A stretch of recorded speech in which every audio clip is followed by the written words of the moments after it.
Saya akan buka dulu, nanti penjelasan lanjutan akan disampaikan oleh Pak Waketum dan mungkin Pak Aceh akan menambahkan juga. Teman-teman sekalian, sehubungan dengan keputusan Ketua Umum DPP Partai Golkar, Bapak Erlangga Hartarto, untuk mundur yang telah disampaikan beliau pada Sabtu 10 Agustus 2024, tadi pagi, hari ini, maka berikut respon DPP mencermati perkembangan politik di tubuh Partai Golkar saat ini. Yang pertama, DPP menghargai keputusan Ketum Erlangga Hartarto untuk mundur dari kursi Ketua Umum Partai Golkar sebagai hak pribadi beliau. Keputusan beliau dibuat secara pribadi tanpa paksaan. DPP mengucapkan terima kasih dan apresiasi kepada Ketua Umum Golkar Bapak Erlangga Hartarto. Kenaikan suara Pileg, Pilpres Partai Golkar 2024 yang memenangkan Partai Golkar sebagai partai dengan urutan kedua terbesar suara, serta kemenangan pasangan Presiden terpilih Prabowo dan juga Wakil Presiden terpilih Mas Gibran. Ini merupakan kerja seluruh stakeholder Partai Golkar dari pusat hingga daerah di bawah kepemimpinan Pak AHA sebagai Ketua Umum Partai Golkar. Saat ini secara de facto Pak Erlangga masih Ketua Umum, meskipun secara de jure memang sudah ada surat untuk pengunduran diri beliau.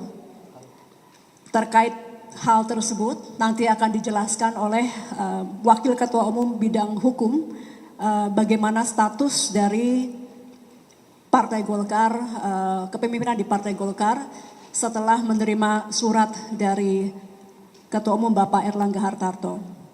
Sesuai pesan Ketua Umum AHA dalam penyampaian nyata di pagi, DPP akan menyiapkan secara segera, secara tertib, secara damai, serta menjaga marwah Partai Golkar sebagai partai besar yang matang, maka DPP akan melakukan pleno, dan lebih lanjut tentang rencana pleno akan disampaikan oleh Ketua DPP Bapak Aceh Hasan Sazili.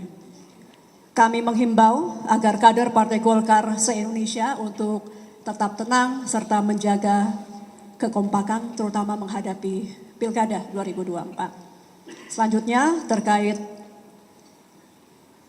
konsekuensi hukum dari surat yang sudah disampaikan Pak Erlangga Hartarto, kami persilahkan Wakil Ketua Umum Bidang Hukum yang terhormat Bapak Dr. Adis Kadir. Baik, terima kasih Bu Mutia, terima kasih kawan-kawan sekalian. Dan kawan-kawan kami hadir, ada Pak Doli Wakil Ketua Umum, Bu Mutia, Pak Aceh, dan Iswara, salah satu ketua. Kami mohon maaf menunggu dari siang karena memang kepentingan-kepentingan partai juga yang harus kami selesaikan. Nah, seperti disampaikan tadi oleh Bu Mutia, jadi memang benar faktanya Pak Erlangga telah memberikan surat pengunduran diri kepada DPP Partai Golkar, tetapi dalam prosesnya pengunduran diri ini harus dilaporkan kepada DPP karena kan yang ditujukan kepada DPP Partai Golkar. Jadi secara yuridis kita masih menunggu keputusan DPP Partai Golkar melalui rapat pleno untuk terkait dengan surat pengunduran Pak Erlangga tersebut. Nah, nanti tentang kapan rencana rapat pleno dan lain-lain mungkin Pak Aceh akan menjelaskan, tetapi memang akan dilakukan secepatnya mungkin dalam 1-2 hari ini agar supaya roda organisasi kita juga bisa berjalan dengan baik karena ini kan memang situasi pilkada dan lain sebagainya. Jadi di dalam rapat pleno tersebutlah nanti diputuskan dan kemudian juga menentukan siapa pelaksana tugas yang ditunjuk untuk mengantarkan kegiatan-kegiatan Partai Golkar berikutnya. Kalau secara konstitusi mestinya PLT bisa mengawal sampai dengan proses Munas, ya, Nah, kita akan melihat nanti bagaimana dinamika di dalam Partai Golkar di dalam rapat pleno tersebut. Nah, di dalam peraturan organisasi PO nomor 8 tentang pergantian antar waktu, kalau ditanya siapa yang akan menggantikan, semua wakil-wakil ketua umum mempunyai peluang untuk menggantikan posisi Pak Erlangga sebagai PLT. Jadi kalau ada yang menyampaikan harus ketua wakil ketua umum A atau ketua umum B, di dalam ADRT tidak disebutkan harus ke siapa, tetapi semua wakil ketua umum mempunyai kesempatan untuk maju sebagai PLT. Tetapi itu semua tergantung keputusan rapat pleno yang akan dilakukan dalam waktu dekat. Nah, kapan itu nanti akan disampaikan oleh Pak Aceh Hasan. Nah, itulah kira-kira hal-hal hukum yang perlu saya sampaikan. Jadi tidak ada, kalau ditanya apakah ada kekosongan apa, tidak ada. Karena wakil ketua umum semua sesuai dengan bidangnya masing-masing tetap bekerja. Bidang hukum saya bekerja sesuai bidangnya. Pak Doli pemenang pemilu bekerja di bidangnya. Semua berjalan sebagaimana mestinya sambil menunggu 1-2 hari ini pleno memutuskan menyikapi surat pengunduran dari Pak Erlangga. Jadi dari saya begitu, mungkin saya langsung kepada Pak Aceh Hasan. Silakan Pak Aceh. Ya, terima kasih Pak Adis, Pak Doli, Ibu Mutia, dan Pak Iswara, dan teman-teman media yang kami hormati. Tentu tadi sudah sangat jelas apa yang disampaikan baik oleh Ibu Mutia maupun oleh Pak Adis Kadir tentang kondisi existing dari kepimpinan Partai Golkar. Jadi secara kepemimpinan tentu proses pengunduran diri Pak Erlangga Hartarto sebagai Ketua Umum Partai Golkar ini akan dibawa ke dalam rapat pleno DPP Partai Golkar yang akan dilaksanakan dalam waktu secepat-cepatnya.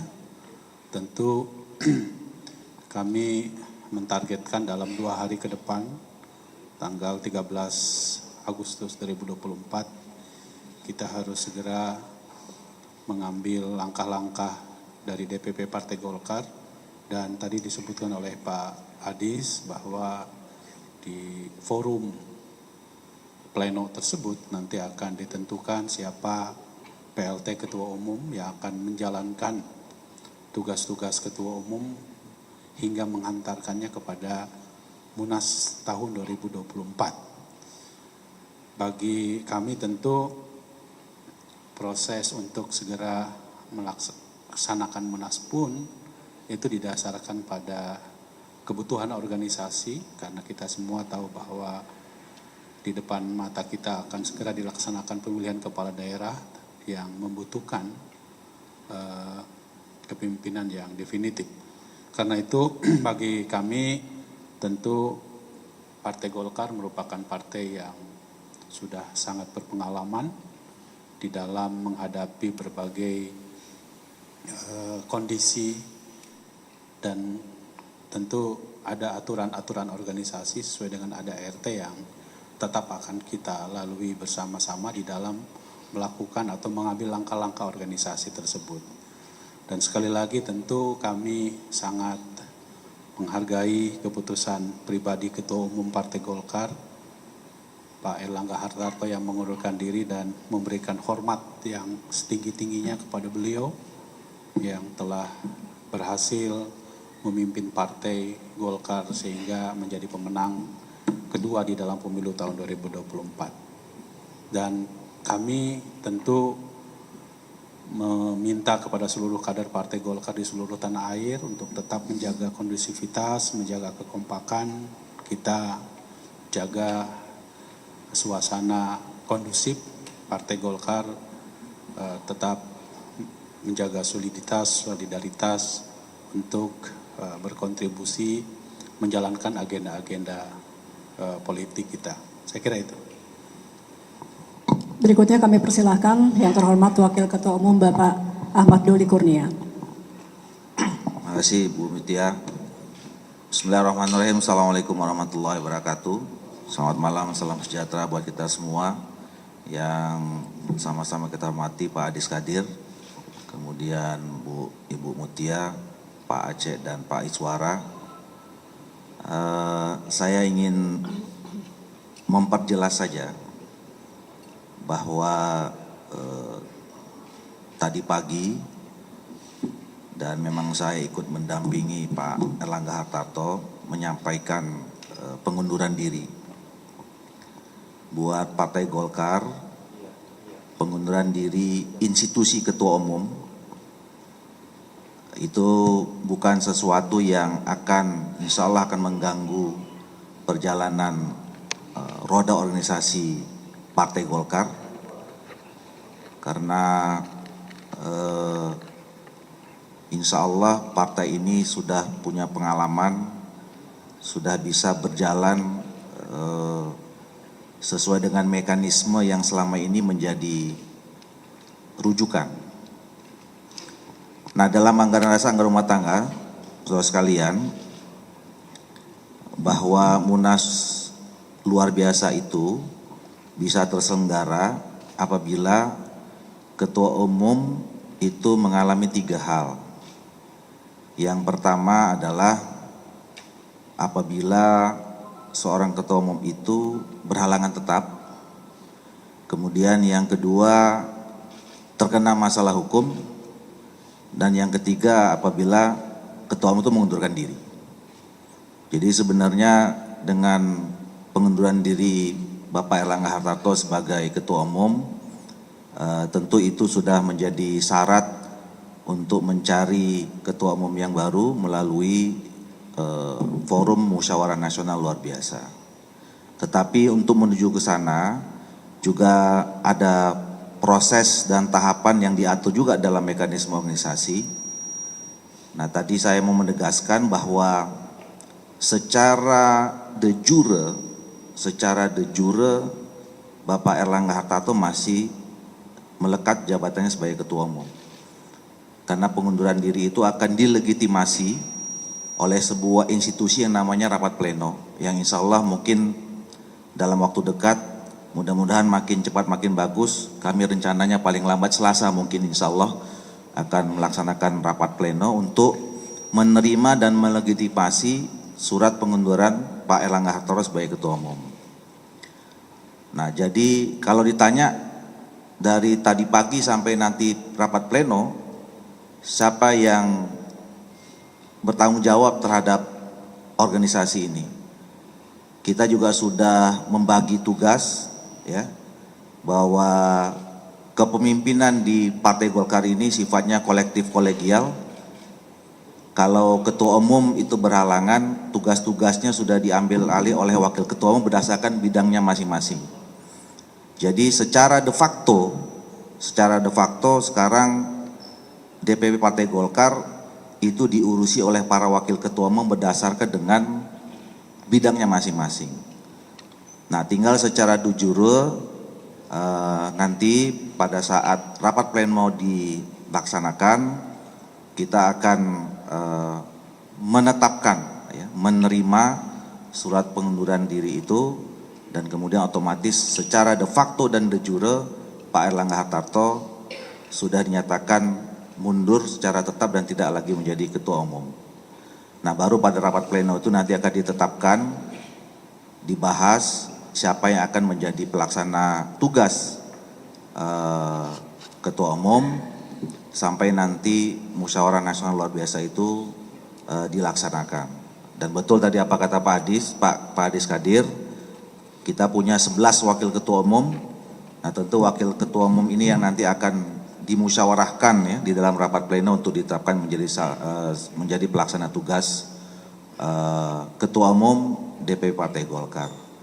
Jadi insya Allah juga saya sampaikan kepada seluruh kader keluarga besar Partai Golkar, insya Allah roda organisasi Partai Golkar kita ini yang kita cintai akan tetap terus berjalan. proses menghadapi pilkada, terutama ini buat bapak-bapak dan ibu-ibu yang selama ini berinteraksi dengan Partai Golkar dalam proses pencalonan, apakah itu kader Partai Golkar atau kader partai yang lain, insya Allah tidak terganggu. Bapak-bapak dan ibu-ibu tetap akan bisa didukung dan dicalonkan oleh Partai Golkar. Apapun yang terjadi saat ini dalam tubuh Partai Golkar. Jadi insya Allah Partai Golkar tetap siap menghadapi Pilkada 2024. Saya kira itu saja yang bisa saya sampaikan. Makasih. Selamat malam, selamat sejahtera semua. Bila taufiq hidayah, assalamualaikum warahmatullahi wabarakatuh. Terima kasih teman-teman. Kami rasa berikan waktu kami terus untuk konsolidasi. Jadi kami mohon maaf tidak menerima pertanyaan. Terima kasih. Bila taufiq wal hidayah. Assalamualaikum warahmatullahi wabarakatuh.